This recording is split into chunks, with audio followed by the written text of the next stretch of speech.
നമസ്കാരം. ഓഡിബിൾ ആണെങ്കിൽ പറയണം. ഓഡിബിൾ ആണെന്ന് ശബ്ദം കേൾക്കാൻ പറ്റുന്നുണ്ടോ? കേൾക്കാൻ പറ്റുന്നുണ്ട് സർ. ഓക്കെ, നമസ്കാരം. Thank you so much. Thank you so much. Okay, അതെ. അപ്പം ഇന്നത്തെ വിഷയത്തിലേക്ക് കടക്കാം. ഇന്നത്തെ സൂം മീറ്റിംഗ് നാളെ നടക്കാനിരിക്കുന്ന റെക്കിയുടെ ലെവൽ 1 ദീക്ഷാ നിർദ്ദേശങ്ങളുമായി ബന്ധപ്പെട്ടതാണ്. ഓക്കെ, അപ്പോൾ ദീക്ഷയ്ക്ക് മുൻപായിട്ടും ദീക്ഷയുടെ സമയത്തും അതേപോലെ തന്നെ ദീക്ഷ കഴിഞ്ഞു എന്തെല്ലാം കാര്യങ്ങളാണ് നമ്മൾ അറിഞ്ഞിരിക്കേണ്ടത് എന്നതിനെക്കുറിച്ച് മനസ്സിലാക്കി തരാനാണ് ഇന്നത്തെ സൂം മീറ്റിംഗ്. അത് മാത്രമല്ല, നമുക്ക് പരസ്പരം പരിചയപ്പെടാനും പരസ്പരം കാണാനുമുള്ള ഒരു അവസരമാണിത്. സോ ഇന്നത്തെ സൂം മീറ്റിംഗ് 3 സെഷൻസ് ആയിട്ടാണ് വേർതിരിച്ചിരിക്കുന്നത്. ഫസ്റ്റ് എന്താണെന്ന് പറഞ്ഞു കഴിഞ്ഞാൽ, നമ്മളൊരു സെൽഫ് ഇൻട്രഡക്ഷൻ എന്ന രീതിയിൽ പെട്ടെന്ന് തന്നെ എല്ലാവരും ഒന്ന് പരിചയപ്പെടുത്തിയിട്ട് നമുക്ക് അടുത്ത സെക്കൻഡ് സെഷനിൽ ദീക്ഷയുടെ നിർദ്ദേശങ്ങളായിട്ട് ബന്ധപ്പെട്ട കാര്യങ്ങളും അതുപോലെ തേർഡ് സെഷനിൽ ചോദ്യോത്തരങ്ങൾക്കായിട്ടുള്ള ഒരു സെഷനായിട്ട് നമുക്ക് മാറ്റിയെടുക്കാം. ഓക്കെ, ഞാൻ ദീക്ഷയുടെ നിർദ്ദേശങ്ങളുമായിട്ട് ബന്ധപ്പെട്ട കാര്യങ്ങൾ, അതിനു മുൻപ് 2 രീതിയിലുള്ള ദീക്ഷയാണ് ഉള്ളത്. ഒന്ന് നേരിട്ട് സാറന്മാരുടെ അടുത്ത് പോയിട്ട് പഠിക്കുന്ന രീതിയിലുള്ളതും, ഒന്നിപ്പം ഞാൻ നാളെ നിങ്ങൾക്ക് തരാൻ പോകുന്ന വിദൂരമായിട്ടുള്ള റിമോട്ട് അറ്റ്യൂൺമെൻ്റ് എന്ന് പറയും. പരമ്പരാഗതയുള്ള റെക്കിയിൽ ഈ റിമോട്ട് പരിപാടികളൊന്നും ഇല്ല. അതൊക്കെ ഈ അടുത്ത കാലത്തേക്ക് തുടങ്ങിയതാണ്. ഓക്കെ, ഓരോ സാറന്മാരും അവരവരുടെ കഴിവുകൾക്കനുസരിച്ചിട്ട് അവർക്ക് അതിന് കഴിയുമെന്ന് തോന്നി ബോധ്യപ്പെട്ടതിന് ശേഷമാണ് ഇതിലേക്ക് ഇറങ്ങിയത്. ഉദാഹരണത്തിന്, ഞാനിപ്പോൾ ഈ റിമോട്ട് അറ്റ്യൂൺമെൻറ്റ് എന്ന് പറയുന്ന വിദൂര ദീക്ഷ നൽകുന്ന ചടങ്ങ് ഞാൻ തുടങ്ങിയിരിക്കുന്നത് ജനുവരിയിൽ, ഈ വർഷമാണ് തുടങ്ങിയത്. ഞാൻ പഠിച്ചത് ഞാൻ ഓൾറെഡി പറഞ്ഞല്ലോ. ഞാൻ ഫസ്റ്റ് ഇൻട്രഡക്ഷനിൽ സ്വയം പരിചയപ്പെടുത്തലിനകത്ത് ഞാൻ പറഞ്ഞിരുന്നു, ഞാൻ 1996 എന്ന് പറഞ്ഞാൽ 1996 ആദ്യമായിട്ട് ലെവൽ 1 പഠിക്കുന്നത് റെക്കിയുടെ. ബോംബെയിൽ വെച്ചാണ് പഠിക്കുന്നത്. അത് ഞാൻ പറഞ്ഞു, ബോംബെയിലുള്ള ഇന്ത്യയിലുള്ള ഭാരതത്തിലെ ആദ്യത്തെ റേക്കി ഗ്രാൻഡ് മാസ്റ്ററിൽ നിന്നാണ് ഞാൻ പഠിക്കുന്നത്. ആ മാസ്റ്ററുടെ റേക്കി മാസ്റ്ററുടെ പേര് ഞാൻ പറഞ്ഞു, ഡോക്ടർ ശ്യാമൽ ദുർവെ എന്നാണ് അവരുടെ പേര്. അവരുടെ മഹാരാഷ്ട്രനാണ്, മറാഠിക്കാരത്തിയാണ്. അപ്പോൾ ഹസ്ബൻഡ് വൈഫ് 2 പേരും ഡോക്ടേഴ്സാണ്. എന്നിട്ടാണ് അവർ ഈ രീതിയിലുള്ള കാര്യങ്ങൾ പഠിച്ചെടുത്തിട്ട് അന്ന് ഞാൻ നേരിട്ട് പഠിച്ചെടുത്തത്. അവരിൽ നിന്ന് തന്നെയാണ് എനിക്ക് റെക്കിയുടെ ഗ്രാൻഡ് മാസ്റ്റർ ആയിട്ടുള്ള ആ ഒരു ദീക്ഷ ലഭിച്ചത്. അതേ ലേഡി എന്നാണ്. ഇപ്പോൾ ഈ 2 വർഷം മുൻപാണ് അവർ ശരീരം വിട്ടത്. സോ 1996 ആദ്യം ഞാൻ പഠിക്കുന്ന സമയത്ത് അന്ന് നേരിട്ട് പോയിട്ട് പഠിക്കുന്ന സമ്പ്രദായമായിരുന്നു. അന്ന് നേരിട്ട് 2 ദിവസം നമ്മൾ നേരിട്ട് പോകണം. അപ്പോൾ മാത്രമേ നമുക്ക് ഫസ്റ്റ് ലെവൽ കിട്ടാറുള്ളൂ.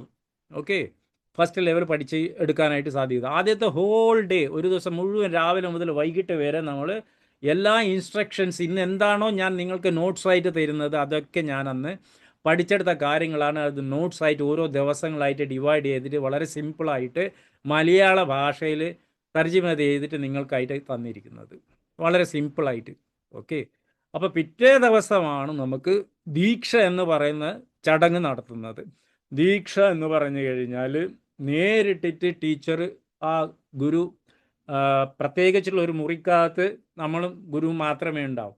ഗുരു എന്നിട്ട് ദീക്ഷ നൽകുകയാണ് ചെയ്യുന്നത്. കണ്ണടച്ചിരിക്കാൻ പറയും. എന്തൊക്കെയോ ഗുരു ചെയ്യുന്നുണ്ട് പിറകുന്ന് നമുക്കറിയാം. അതാണ് ദീക്ഷ എന്ന് പറഞ്ഞത്, നേരിട്ടുള്ളത് ദീക്ഷ. ആ രീതിയിൽ ഞാൻ ഇപ്പോഴും ആ ട്രഡീഷണൽ റേക്കിയിലുള്ള ആ ദീക്ഷ നേരിട്ടുള്ളത് നൽകുന്നുണ്ട്. അതേപോലെ തന്നെ ഇപ്പോൾ ഈ ജനുവരിയിൽ ഞാൻ പറഞ്ഞില്ലേ, വിദൂരമായിട്ടുള്ള ദീക്ഷ റിമോട്ട് അറ്റ്യൂൺമെൻറ്റ് ഞാൻ നൽകി തുടങ്ങി. ഓക്കെ, അപ്പോൾ എന്താ പറയുക, 2 രീതിയിലുള്ള ദീക്ഷ ഞാൻ ഇപ്പോഴും ചെയ്യുന്നുണ്ട്.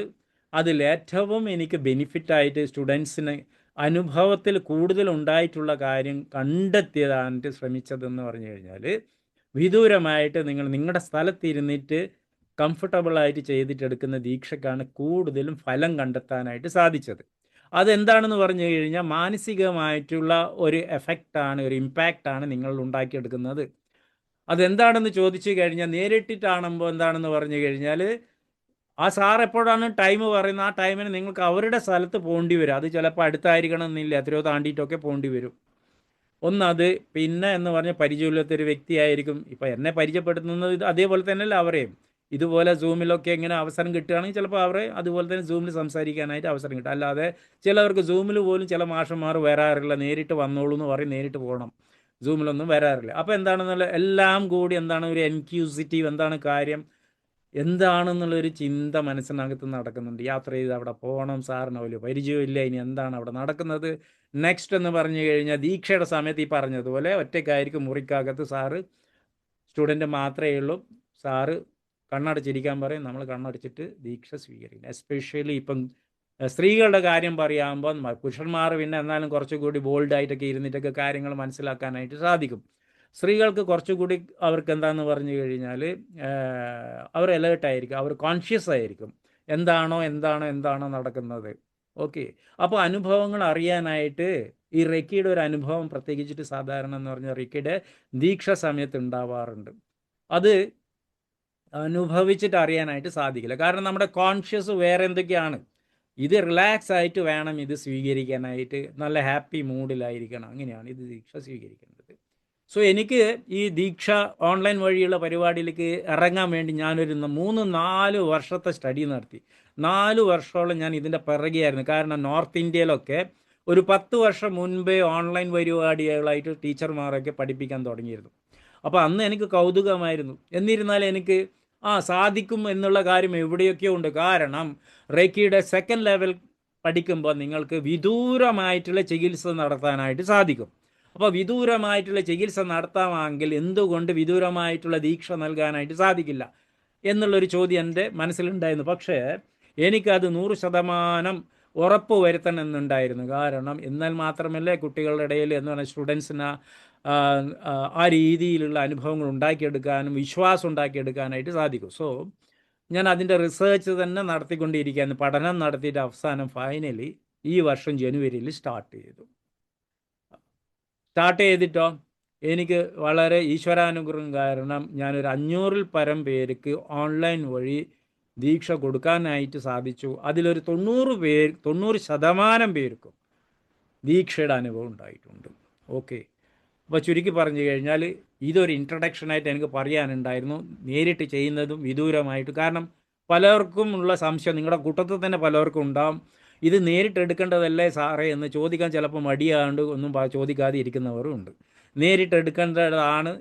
ഞാൻ പറഞ്ഞില്ലേ, ട്രഡീഷണൽ ഇത് നേരിട്ട് മാത്രമേ ഞാൻ പഠിക്കുന്ന കാലത്തൊക്കെ ഉണ്ടായിരുന്നു, ഇതൊക്കെ ഇപ്പോൾ വന്നത് അതാണ്. കാരണം ദേശകാലപാത്രം എന്ന് പറയുന്നത് പോലെ ചില കാര്യങ്ങൾക്ക് ഗുരുക്കന്മാർക്ക് തന്നെ ചെയ്യാം. കാരണം അവരുടെ കഴിവുകൾ, അവരുടെ വിശ്വാസം, അതിനനുസരിച്ചിട്ട് അവർക്ക് തീരുമാനങ്ങൾ എടുക്കാം. അപ്പോൾ എനിക്ക് കുറച്ചുകൂടി വൈകി, 10 വർഷം എടുത്ത് ചിലവർക്ക് തുടങ്ങിയിട്ട്, ഞാൻ ഇപ്പോൾ ഒരു 6 മാസം മുൻപ് തുടങ്ങിയുള്ളൂ. ഓക്കെ,